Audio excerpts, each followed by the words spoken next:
Israel का America से मदद मांगना उसकी कमजोरी जाहिर करता है। ईरानी सुप्रीम लीडर आयतुल्लाह खामनाई ने कहा, सिहोनी हुकूमत के अमेरिकी दोस्त मंजर में दाखिल हो चुके हैं। उनके अमेरिकी दोस्त ऐसी बातें कह रहे हैं कि जो सिहोनी हुकूमत की कमजोरी और नाअहली को जाहिर करती है। ईरानी अवाम अपने तर्ज अमल से दुश्मन को बता दे कि वो दुश्मन से खौफजदा नहीं। अवाम ईरान दुश्मन के सामने बिला खौफ डटी रहे।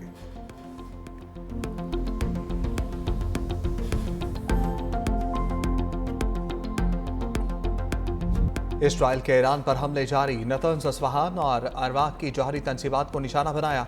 2 थाई मिसाइल लॉन्चर्स को भी निशाना बनाने का दावा। ईरानी सरकारी टीवी के मुताबिक हमले से जौहरी ताबकारी का कोई खतरा नहीं, इलाका पहले ही खाली करा लिया गया था।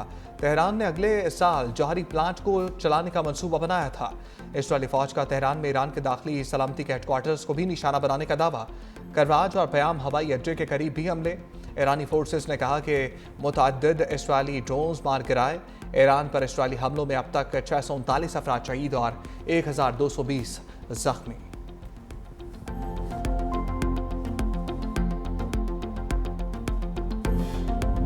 ईरान का इसराइल पर 15वां बड़ा हमला। पहली बार भारी और तवील फासले तक मार करने वाले सजील मिसाइल बरसाए। सराय नकब समेत 4 इलाकों में 6 बैलिस्टिक मिसाइल दाखिल। इसराइल का दिफाई निज़ाम मुकम्मल तौर पर नाकाम। बेरशेवा में सबसे बड़े सेहूनी अस्पताल सोरोका की बिल्डिंग को नुकसान पहुंचा। अस्पताल के करीब वाक़ इसराइली फौज के इंटेलिजेंस बेस्ड हेडक्वार्टर को भी निशाना बनाने का दावा। तल अवीव की स्टॉक एक्सचेंज इमारत और होलॉन शहर भी मिसाइलों की जद में आया। रिहायशी और तजारती इमारतें मुकम्मल तौर पर तबाह हो गईं। हमलों में 25 अफराद हलाक, 137 से ज़ायद सेहूनी जख्मी हुए। ईरानी फौज का इसराइली अवाम को पैगाम, कहा, ईरानी मिसाइल तुम्हें ज़ेर ज़मीन पनागाहों से बाहर एक लम्हा भी गुजारने नहीं देंगे।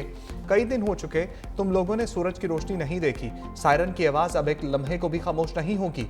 पाकिस्तान इनकलाब का हमलों की शिद्दत में मजीद इजाफे का ऐलान।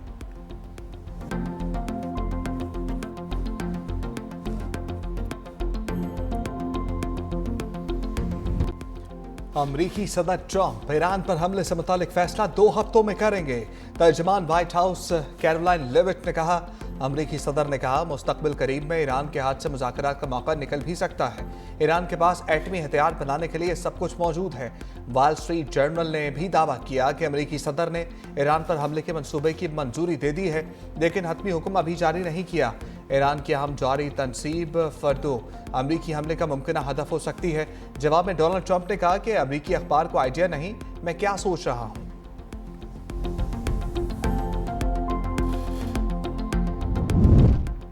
ईरान इसराइल जंग रोकने की कोशिशें। अक़वाम मुत्तहिदा की सलामती कौंसिल का इजलास आज होगा।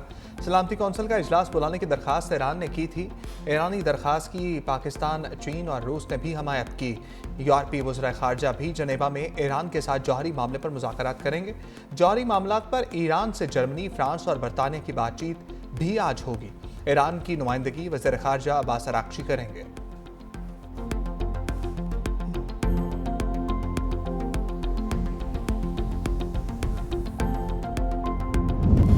IAEA ने जौहरी तनसीबात पर हमले को आलमी क़वानीन की खिलाफ वर्जी करार दिया।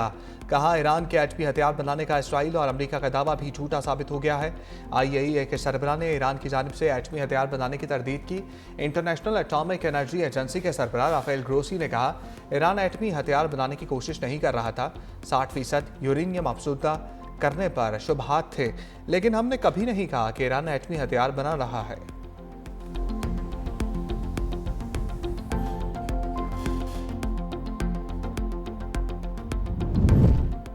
पाकिस्तानियों को इराक, लबनान और शाम के सफ़र से गुरेज की हदायत। तर्जमान दफ्तर ख़ारजा का कहना है कि पाकिस्तानी शहरी मौजूदा सूरत-ए-हाल बेहतर होने तक इन ममालिक का सफ़र ना करें। इराक, लबनान और शाम में मुक़ीम पाकिस्तानी इंतहाई एहतियात बरतें। पाकिस्तान की इसराइल के ईरान के खिलाफ जारहियत की भी सख्त मज़म्मत। दफ्तर ख़ारजा के तर्जमान शफ़कत अली खान ने इसराइली जारहियत ईरान की खुदमुख्तारी और इलाकाई सालमियत की खिलाफ वर्जी है। ईरान को अक़वाम मुत्तहिदा के चार्टर के तहत अपने दिफा का हक है। इसराइली जारहियत से खित्ते में कशीदगी बढ़ रही है। मशरिक़ वस्ता के अमन व इस्तेहकाम के लिए दोनों ममालिक में सीज़ फायर लाज़मी है। पाकिस्तान का बैनुल अक़वामी दुनिया से ईरान इसराइल जंग रोकने का मुतालबा।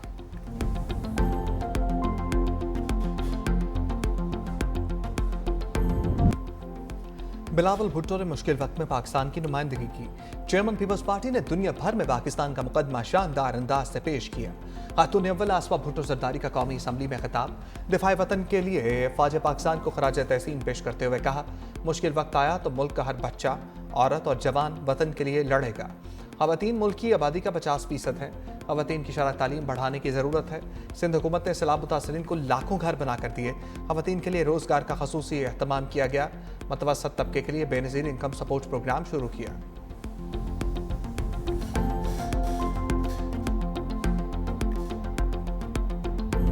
पाकिस्तान को खुलकर ईरान के साथ खड़ा हो जाना चाहिए।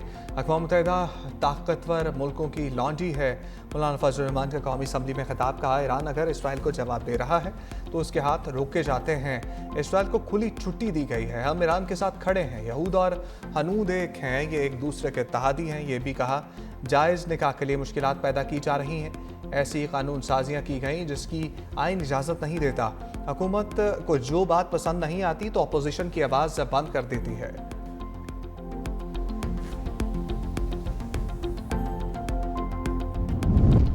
इसराइल के ईरान पर जारहियत के बाद दुनिया में इस्तेहकाम नहीं रहा।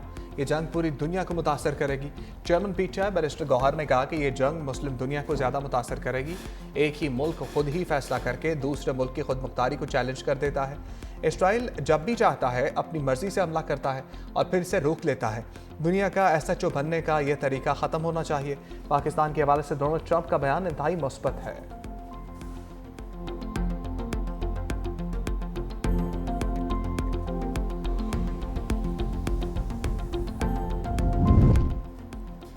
नायब वज़ीर आज़म इसाक डार से MQM वफ़द की मुलाकात। वफ़द में डॉक्टर खालिद मकबूल सदीकी, फारूक सत्तार, अमीनुल हक, जावेद हनीफ शामिल। तरक्याती बजट, हल्का जाती मसाइल और सियासी अमूर पर गुफ्तगू।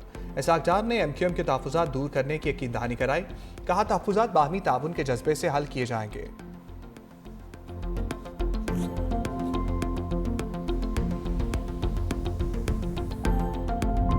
इस्लामाबाद हाईकोर्ट में जजेस का तबादला आईनी करार। 5 रुकनी आईनी बेंच ने 3-2 की अक्सरियत से फैसला सुना दिया। जस्टिस मोहम्मद अली मजहर, जस्टिस शाहिद बिलाल, जस्टिस सलाहुद्दीन बिनहौर ने तबादले के हक में फैसला सुनाया।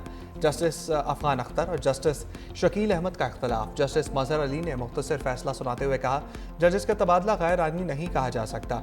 इस्लामाबाद हाईकोर्ट में जजेस का तबादला आइन के मुताबिक है। जस्टिस सरफराज डोगर का तबादला नई तकर्री नहीं समझा जाएगा। आईनी बेंच ने इस्लामाबाद हाईकोर्ट के 5 जजेस की सीनियरिटी के खिलाफ दरखास्तें मुस्तरद कर दी।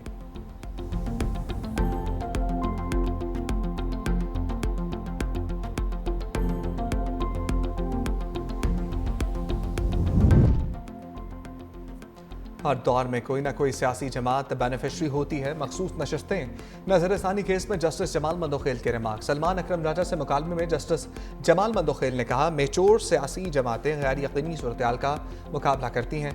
जज मुस्लिहीन नहीं हो सकते, ये काम सियासी जमातों का है। जस्टिस मोहम्मद अली मजहर ने सवाल उठाया कि मखसूस नशस्तें खाली ना रखे जाने पर कोई आईनी पाबंदी है।